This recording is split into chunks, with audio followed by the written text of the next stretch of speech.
Hello, this is Father Daniel Kim, Maryknoll Missioner, and welcome to our daily Gospel reading and reflection.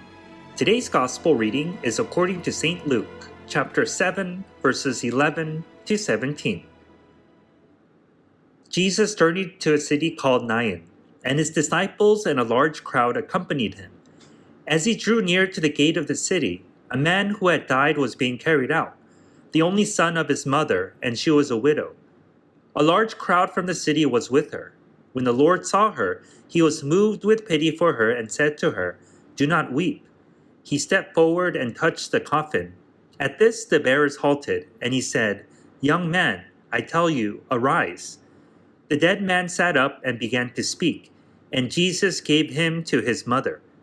Fear seized them all, and they glorified God, exclaiming, "A great prophet has arisen in our midst, and God who has visited his people."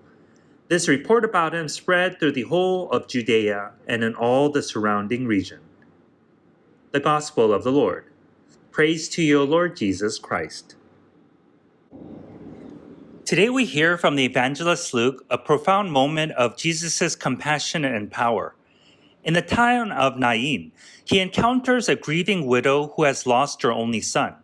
Jesus, moved with compassion, commands the dead young man to rise, and he does. This story teaches us that Jesus brings life and hope even in our darkest moments. His compassion knows no bounds. Just as he restored the widow's son, he can revive our spirits and situations.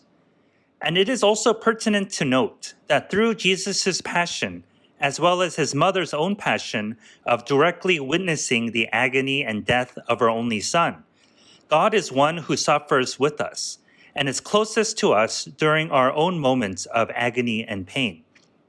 So whether we are suffering due to the loss of a loved one, or our own illnesses or difficult situations, through uniting our pain with that of Christ, God's grace will restore our suffering that gives redemptive life not only to ourselves, but to those around us.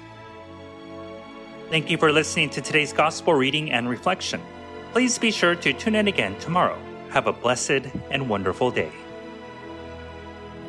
If you enjoyed today's Gospel reading and reflection, please make sure that you subscribe wherever you're listening to podcasts. Also, if you know somebody who may find value in today's reading, please make sure that you share it with them. To learn more about how you can support the work that Maryknoll does around the world, please visit us at maryknollsociety.org. And if you're interested in subscribing to our online magazine, please feel free to visit us at maryknollmagazine.org. Thank you once again for spending your time with us today, and God bless.